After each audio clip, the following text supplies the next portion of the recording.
This is a plan that was agreed to by 179 nations. It's called the Agenda for the 21st Century. It's a totalitarian state being developed right now all over the world. It is the inventory and control plan. Inventory and control of all land, all water, all minerals, all plants, all animals, all construction, all means of production, all food, all energy, all information, and all human beings in the world. And this is a plan that was agreed to by 179 nations back in 1992. It's a United Nations plan. It's called the Agenda for the 21st Century. And so many of us around the world think that sustainable development, it just sounds so great. Isn't it about recycling and creative reuse and creating energy and food resources for everyone? And the answer is no, it really is not. It's about moving populations into city centers, concentrated city centers, and clearing them out of the rural areas. All systems have to be brought into harmony in order to control them all. Because when systems don't meet, when they're out of balance or not in sync with one another, they can't be controlled centrally. And the goal of Agenda 21 is one world government and total control from a central unit. Every nation that signed on to Agenda 21 has its local Agenda 21 plan. People in the United States are completely unaware of this. If I go out and talk about this, the United States press attacks me and calls me, which is totally ridiculous. It is but it's not a theory. It's a fact. The three pillars of United Nations Agenda 21 are economy, ecology, and equity, the three E's. And everyone sort of thinks that they know what that means, the idea of social equity. It must mean that, well, everyone's going to have access to clean water and clean air, and no one's property is going to be used as a dumping ground because they are at a poverty level. But really what social equity is about impoverishing huge portions of the population and bringing down the developed nations. Everything that we're looking at now is destined to collapse our economies. It's a totalitarian state being developed right now all over the world.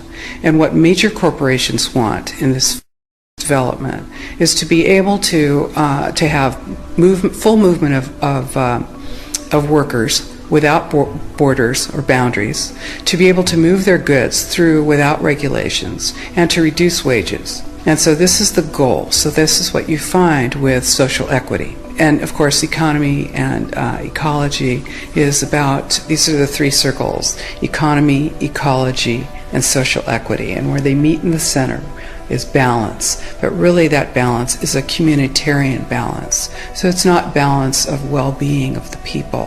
What it is it's a balance for corporations so that they can exploit and control and have populations in an area, in tightly packed, dense areas, so that they can be surveilled and managed. And this is what that balance looks like as far as the development of a totalitarian state is.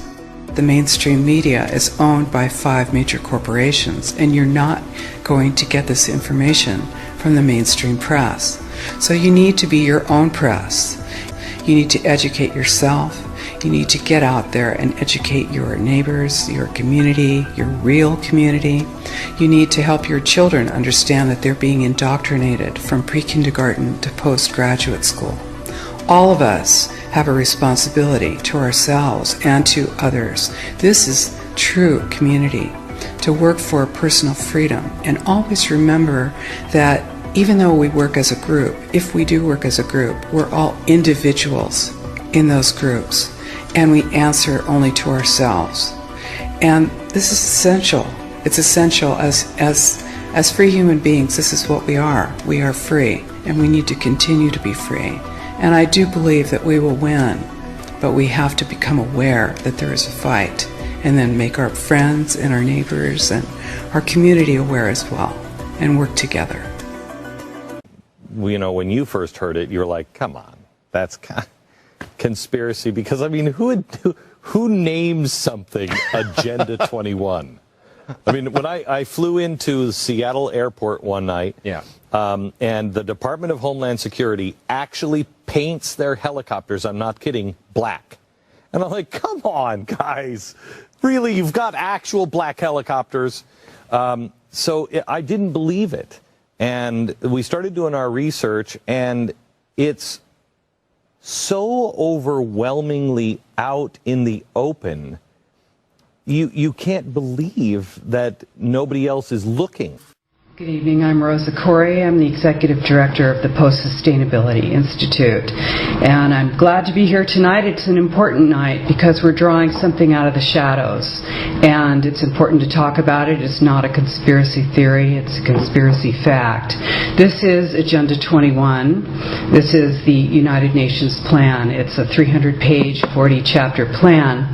And ICLEI was created in 1990, prior to this plan's adoption, to implement United Nations Agenda 21, Sustainable Development worldwide. Sustainable development is a term that was defined by the United Nations, and all of these terms come out of the United Nations. Smart growth is part of the United Nations Agenda 21. Your general plan elements are designed in accordance with United Nations Agenda 21 principles. The plan restricts your choices, it limits your ability to govern yourself, and it takes away your freedom. This seems like a rhetorical statement, but it really is not. This is actually what this plan does. And using the cover of environmental concern, our private property rights and our civil rights have been diminished, and they will continue to be so unless we call a halt to it. ICLEI is the International Council for Local Environmental Initiatives, but it changed its name so that you wouldn't know that it's international. It seems like all of these things seem like they sound so good. Sustainable development, green, vibrant, walkable, bikeable. You know, how could you be against that? But really, when you know about this plan, it is really very serious. It isn't about green. Green is just the guise. Green is just the guise until we open our eyes and realize that control is how the people that you're working for really roll. Neither the United States Congress nor the American people have voted for Agenda 21's implementation. They are there to indoctrinate people on the local level and bring it up through the state until it's a reality. And these people are all here tonight because they sense the same jeopardy. I hope that you understand this is bigger than all your tree questions and your trash disposal or anything else. Former President of the United States, George Bush Sr. said, effective execution of Agenda 21 will require a profound reorientation of human society, unlike anything the world has ever experienced. A major shift in the priorities of both governments and individuals, and an unprecedented redeployment of human and financial resources. Dixie Ray, former Washington State Governor and Assistant Secretary for Oceans and International Environmental and Scientific Affairs, stated, Agenda 21 seeks to establish a mechanism for transferring the wealth from citizens to the third world. Fear of environmental crisis would be used to create a world government and UN central direction. This segment of our society, who fear one world government and UN invasion, through which our individual freedoms will be stripped away, would actively work to defeat any elected official who joined the conspiracy by undertaking Agenda 21. So we will call our process something else. We will call it comprehensive planning, or growth management, or smart growth. We ended up with sustainable development. Sustainable development has become the popularized expression for Agenda 21. Agenda 21 is the 1992 United Nations Rio Declaration on the Environment and Development. It is the agenda for the 21st century you're living in today. For a brave new world where everything that you cherished and held true will no longer exist. Agenda 21 defines itself as the comprehensive plan of action to be taken globally, nationally, and locally by organizations of the United Nations systems. It also elevates nature above man. And it contains something called the precautionary principle, where basically you're guilty until you're proven innocent. Sustainable development is the philosophy designed to bring human beings across the globe under the full control of a narrow human elite. It's a 40-chapter document to basically control the world. It's based entirely on socialist control mechanisms. Sustainable developers have designed a global movement coordinated through a global to local action plan to create world government in accordance with certain objectives. The focus of sustainable development is the abolition of private property, societal undermining of the family, and abandonment of the constitutional protection of unalienable rights as described in the Declaration of Independence. You see, I sat on the Santa Cruz Agenda 21 committees. Now, this was a lot of crazy ideas. This was back in the mid-90s. Crazy ideas I heard. Mother Earth's surface wasn't to be scratched.